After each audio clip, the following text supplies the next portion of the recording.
இதே பிப்ரவரி 2ஆம் தேதி கிராமப்புறத்தில் இருக்கின்ற மக்களுக்கு வேலைக்கு உத்தரவாதம் தருகின்ற திட்டத்தை 2006 மன்மோகன் சிங் தலைமையில் இருந்த அரசு கொண்டு வந்தது.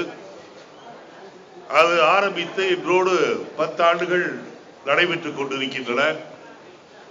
கடந்த 2 ஆண்டு காலமாக பாரதிய ஜனதா கட்சி ஆட்சிக்கு வந்த பிறகு நாட்டில் பல இடங்களில் இந்த 100 நாள் வேலை வாய்ப்பு திட்டத்தை முடக்குவதற்கான எல்லா காரியங்களையும் செய்து வருகின்றார்கள்.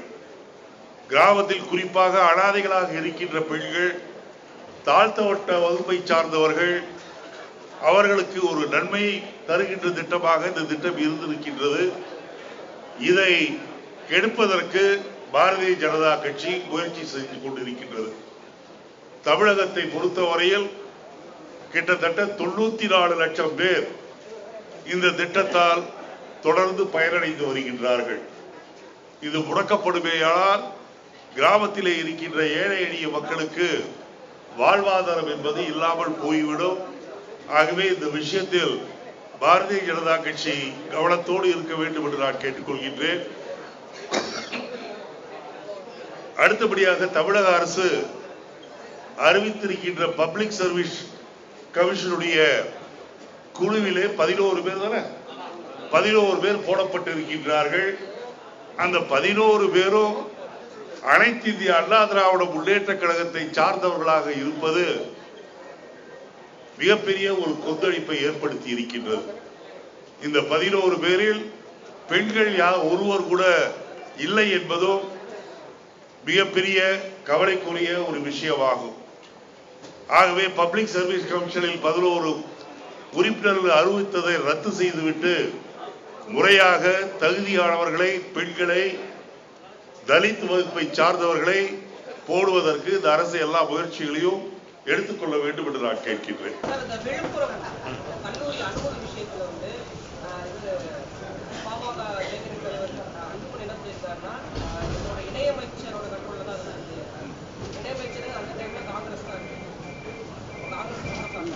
இல்லை, அன்புமணி அவர்கள் காங்கிரஸ் மீது குற்றத்தை சாட்டுவதை ஏற்றுக்கொள்ள முடியாது. அன்புமணி அவர்கள் அமைச்சராக இருந்த காலத்தில் இது நடந்திருக்கின்றது. அதற்கான பொறுப்பினை அவர் ஏற்றுக்கொள்ள வேண்டும். காங்கிரஸ் மீது பழி போட்டு தப்பித்துக் கொள்ள நினைத்தால் அது சரியாக இருக்காது.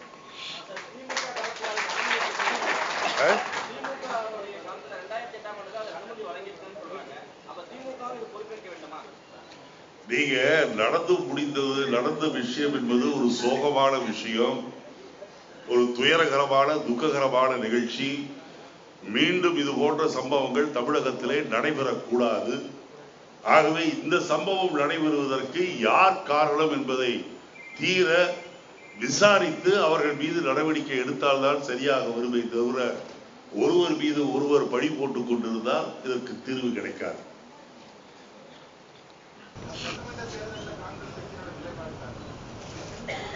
சட்டமன்ற தேர்தலில் காங்கிரஸ் கட்சியினுடைய நிலைப்பாடு நான் கடந்த சில மாதங்களாக சொல்லி வந்ததுதான் நிலைப்பாடு. தனித்து போட்டியிட வேண்டும் என்றுதான் எல்லா தொகுதியிலும் தொண்டர்கள் தயாராக இருக்கின்றார்கள்.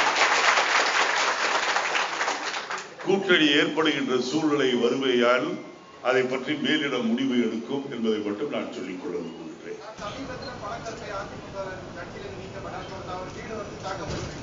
அரசியல் கட்சி பிரமுகர்கள் அவரை சந்தித்து வராங்க. இப்போ மீண்டும் அவருக்கு பாதுகாப்பு முறையாக இன்னும் வழங்கல. இன்னும் அவர் வழக்கு பதிவு செய்து அவங்க உடனே விடுதலை செய்தாங்க அப்படின்னு அவரை குற்றச்சாட்டு இருக்கிறார். அதாவது பழ கருப்பியா என்பவர் குறிப்பிட்ட ஒரு அரசியல் கட்சியில் சட்டமன்ற உறுப்பினராக இத்தனை காலம் இருந்தாலும் கூட அவர் பொதுவாக தமிழக மக்களால் மதிக்கப்படுகின்ற ஒருவர். அவருடைய தமிழ் அறிவுக்கும் அவருடைய கருத்தாள மிக்க பேச்சும் தமிழகத்தில் எல்லா தரப்பு மக்களுக்கும் பிடித்த ஒன்று. அவர் கட்சியில் இருந்து நீக்கியதோடு மட்டுமில்லை, அவரை ஆணை வைத்து அடிப்பது என்பது ஜெயலலிதா எப்போதும் செய்கின்ற ஜெயலலிதாவுக்கு கை வந்த கலை. ஆனால் என்னை பொறுத்தவரையில் எனக்கு பல கருப்பியாவை பற்றி மிக நன்றாக தெரியும். இது போன்ற சில்லறை தளங்களுக்கெல்லாம் அவர் பயப்பட மாட்டார். அவரை பொறுத்தவரையில் எப்பேற்பட்ட வன்முறை ஏற்பட்டாலும் அதை சந்திக்கக்கூடிய திறன் படைத்தவர் அவர். என்னை பொறுத்தவரையில் பழக்கருப்பியா போன்றவர்கள் தேசிய உள்ளம் கொண்டவர்கள், அவர்கள் காங்கிரசுக்கு வர வேண்டும் என்பதுதான் எங்களுடைய விருப்பம். இதே மாதிரி 2010 திமுகவும் தாக்கியிருக்காங்க. ஜெயலலிதா மட்டும் தாக்குனது அவரே சொல்லியிருக்காங்க. வைகோ சமீபத்தில் அவரை சந்தித்து பேட்டி கொடுத்து சொல்லியிருந்தாங்க. 2010 குண்டர்களை வச்சு திமுகவை மிரட்டினாங்க. அவங்களுக்கும் இதை அவங்களுக்கு யார் வன்முறையில் ஈடுபட்டாலும் அது கண்டிக்கத்தக்கது. ஆனால் இப்போது நடந்திருப்பது மிகவும் மோசமான விஷயம். தாக்கியவர்களை காலையிலே கைது செய்து மாலையிலே போலீஸ் ஸ்டேஷனில் இருந்து விடுவது, இது இந்த அரசு ஏதோ ஒரு கோமாளித்தனமான நாடகம் நடத்துகிறது என்பதை வெளிச்சமிட்டு காட்டுவதாக இருக்கிறது. ஹைதராபாத்ல ஒரு மாணவர் இறந்ததுக்காக வேண்டி காங்கிரஸ் வந்து அது ஒரு தேசிய அளவில் இவ்வளவு பெரிய பிரச்சனை எடுத்துட்டு போயிட்டு ராகுல் காந்தி 2 தடவை அவங்க விசிட்டு வந்திருக்கிறாரு. ஆனா அதே நேரத்துல தமிழ்நாட்டில் ஒரு 3 மாணவிகள் நடந்த விவகாரத்துல காங்கிரஸ் அவ்வளவு முக்கியத்துவம் கொடுக்கல, ஏன் ராகுல் காந்தி கூட இந்த பக்கம் வரல அப்படிங்கிற ஒரு குற்றச்சாட்டு. அதாவது நீங்கள் கள்ளக்குறிச்சியில் ஏற்பட்ட நிகழ்ச்சிக்கு அந்த துயரமான சம்பவத்தை உடனடியாக என்னவென்று விசாரிப்பதற்கு புதிதாக நியமிக்கப்பட்டிருக்கின்ற தமிழக மகிழா காங்கிரசின் தலைவி ஜான்சி ராணி அவர்கள் அங்கே சென்றார்கள். குடும்பத்தாருக்கு ஆறுதல் சொல்லி வைத்திருக்கின்றார்கள். இன்றைக்கு காங்கிரசின் சார்பில் அங்கு மிகப்பெரிய ஆர்ப்பாட்டம் நடந்திருக்கின்றது. கொலையா தற்கொலையா என்பதை விசாரித்துக் கொண்டிருக்கின்ற நேரத்தில் அநியாயம் ஏற்பட்டவர்களுக்கு ஆறுதல் சொல்ல விரைவில் ராகுல் வருவார்.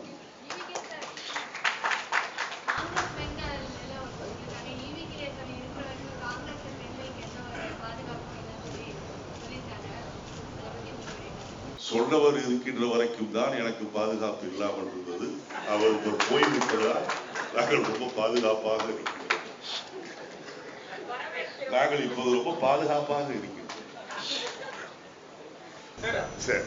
திமுகவுடைய அழைப்பு பற்றி மேலிடத்தில் நடந்த கூட்டத்தில் நீங்க பேசியிருக்கீங்களா? அது தொடர்பாக என்ன ரியாக்ஷன் சொல்லியிருக்காங்க? இல்லை, திராவிட முன்னேற்ற கழக தலைவர் கலைஞர் அவர்கள் அழைத்ததை குறித்து, அதற்கு நான் நன்றி தெரிவித்ததை குறித்து முதலிடத்தில் நாங்கள் சொன்னோம். வர இருக்கின்ற தேர்தலில் எப்படி தேர்தலை சந்திப்பது என்று ஒவ்வொருவரும் ஒவ்வொரு கருத்துக்களை சொன்னார்கள். தனியாக போட்டியிட வேண்டும் என்ற கருத்துக்களும் அங்கு சொல்லப்பட்டன. கூட்டணி வேண்டும் என்ற கருத்துக்களும் அங்கே சொல்லப்பட்டன.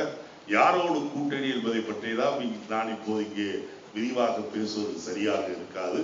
ஆனால் விரைவில் கூட்டணியை பற்றி ராகுல் காந்தி அவர்களும் சோனியா காந்தி அவர்களும் ஒரு நல்ல முடிவு எடுப்பார்கள். சட்டமன்ற தேர்தலுக்கு அனைத்து கட்சிகளுமே தங்களை தயார்படுத்திட்டு இருக்காங்க.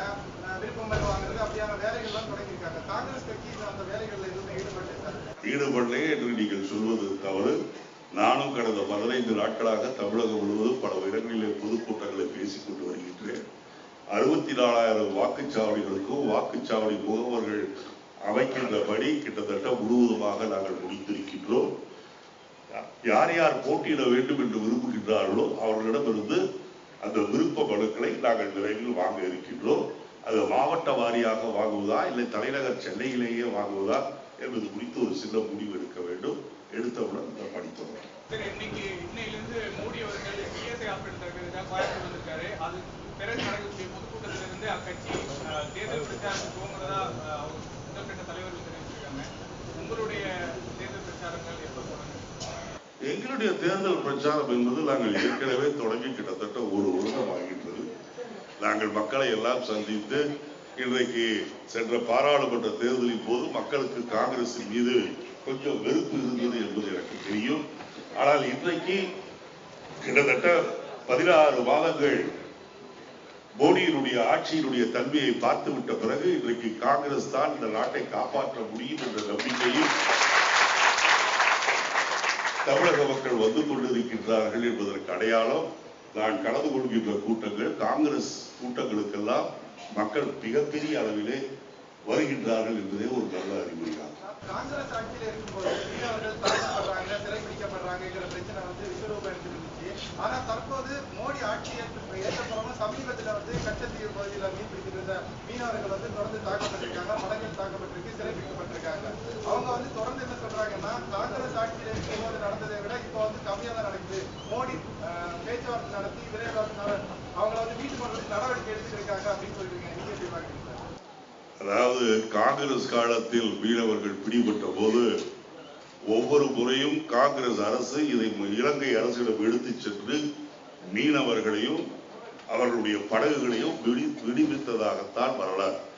ஆனால் பாரதிய ஜனதா கட்சி ஆட்சிக்கு வந்த பிறகு மீனவர்கள் சில சமயம் விடுவிக்கப்படுகின்றார்கள். பல சமயங்களில் படகுகளை அவர்கள் திருப்பி அனுப்புவது கிடையாது.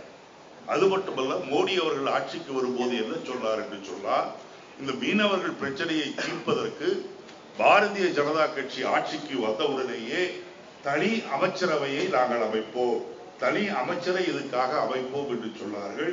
இதுவரை அமைக்கவில்லை என்பதோடு மட்டுமல்ல, நாங்கள் ஆட்சி வந்தால் தமிழக மீனவர்களுக்கு இலங்கையில் எந்தவித பாதிப்பும் வராது என்ற உறுதியை சொன்னார்கள். அதுவும் இன்னும் காப்பாற்றப்படவில்லை என்பதை நாம் நினைவில் கொள்ள வேண்டும். நரேந்திர மோடி கோயம்புத்தூர்ல அந்த பொதுக்கூட்டத்தில் வருகை வந்து புதிய நம்ம சட்டமன்ற தேர்தலில் ஒரு புதிய திருப்புமுனை ஏற்படுத்தும் தமிழ் சகோதரர் அவர் இன்னைக்கு பேசுவதா இருக்கிறார். இதை பற்றி இன்றைக்கு பாரதிய ஜனதா கட்சியுடைய தேர்தல் தொடக்க விழா நடைபெறுகின்றது. மிக பிரம்மாண்டமாக நடைபெறும். தேர்தல் களத்தில் இது திருப்பு முனையாக அமையும் என்று தமிழிசை சொல்லி இருக்கின்றார்.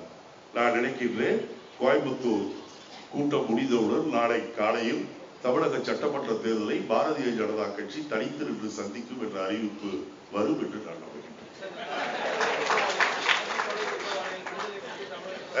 ஆட்சிப்படை குற்றவாளிகள் விடுதலை குறித்து தமிழகத்தில் பொதுவான ஒரு செய்தி பரபரப்பாக இருக்கிறார்கள். இந்த பொது தேர்தலில் வந்து எப்படி எதிர்ப்பு அதே உங்களுடைய கருத்து என்ன?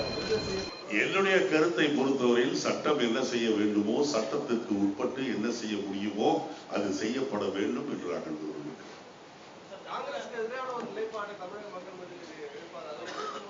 நீங்க அதெல்லாம் ஒரு காலங்க, நீங்க அந்த போன தேர்தலோட அது போயிடுச்சு. ஏனென்றால் காங்கிரசின் மீது தவறாக சொல்லப்பட்ட குற்றச்சாட்டுகளை மக்கள் ஒருவேளை உண்மையாக இருக்குமோ என்று தடம் மாறியது சென்ற பாராளுமன்ற தேர்தல். ஆனால் இப்போது இந்த 1.5 ஆண்டு காலத்தில் மோடியின் அரசு ஒரு பித்தலாட்ட அரசு, சொன்ன வாக்குறுதிகளை நிறைவேற்றாத அரசு, அது மட்டுமல்ல விவசாயிகளை வதைக்கின்ற அரசு. நீங்கள் 2004 பாத்தீங்கன்னா ஆட்சிக்கு வந்தவுடன் விவசாயிகளுடைய கடன்களை முழுமையாக தள்ளுபடி செய்தது காங்கிரஸ் ஆட்சி. அது மட்டுமல்ல, வங்கிகளில் கல்வி கடனை அதிக அளவிலே கொடுத்தது காங்கிரஸ் ஆட்சி. ஆனால் இன்றைக்கு கல்வி கடன் வாங்க முடியவில்லை என்பதோடு மட்டுமல்ல, விவசாயிகளுக்காக மோடி பதவியில் ஏற்றதிலிருந்து இன்று வரை என்ன செய்தார் என்று மக்கள் கேட்கும் போது அதற்கு பதில் சொல்ல முடியாமல் பாரதிய ஜனதா கட்சி திரை.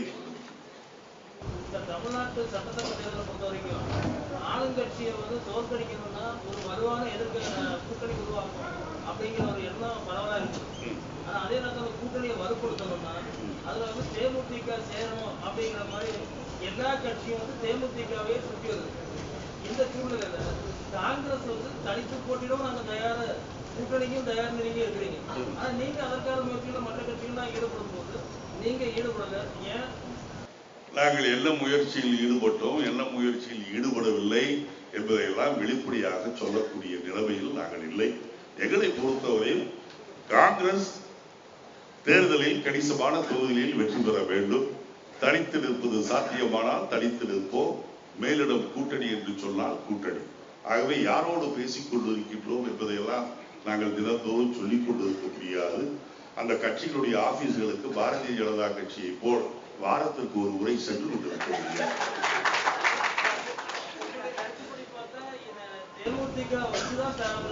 வெற்றி வாய்ப்பு நிர்ணயம் ஆகும்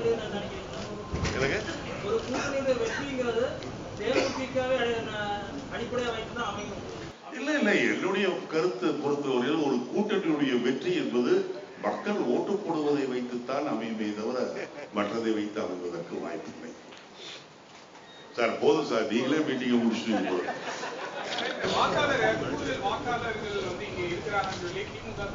இல்ல, அது உண்மை. அதுக்கு லட்சக்கணக்கான கிட்டத்தட்ட 40 லட்சம் பேரை போலியா சேர்த்திருக்காங்கன்னு திராவிட முன்னேற்ற கழக தரப்பில் சொல்லப்பட்டது உண்மைதான். எங்களுடைய மாவட்ட தலைவர்களும் அந்தந்த மாவட்டங்களில் இந்த வாக்காளர் பட்டியலை பார்த்து கொண்டிருக்கின்றார்கள். திருத்தங்களை எல்லாம் எழுதி கொடுத்திருக்கிறார்கள். தேர்தல் அதிகாரி சொல்வதை எல்லாம் நம்பவே முடியாதுங்க. இந்த தேர்தல் அதிகாரி முதலில் ஒரு உறுதியை தமிழகத்தில் தரட்டும். வர இருக்கின்ற சட்டமன்ற தேர்தலில் எந்த கட்சிக்காரரும் வாக்காளர்களுக்கு பணம் கொடுக்க விடாமல் நாங்கள் தடுப்போம் என்ற உறுதியை இந்த தேர்தல் அதிகாரி வாக்குறுதி தந்தால் இந்த தேர்தல் அதிகாரி நம்பலாம். போன எலெக்ஷன் என்னாச்சு, பார்லிமெண்ட் நம்ம கரெக்டா 144 தடை போட்டாங்களே, எதுக்கு போட்டாங்க இந்த தேர்தல் அதிகாரி? அதிமுக பணத்தை எல்லாம் போலீஸ் வேன்ல எடுத்து போய் பட்டுவாடா செய்யறதுக்கு போட்டது. ஆகவே என்னை பொறுத்தவரையில் தமிழக தேர்தல் அதிகாரி ஒன்றும் செய்ய வேண்டாம், ஒரே ஒரு உத்தரவாதம் மட்டும் கொடுக்கட்டும்.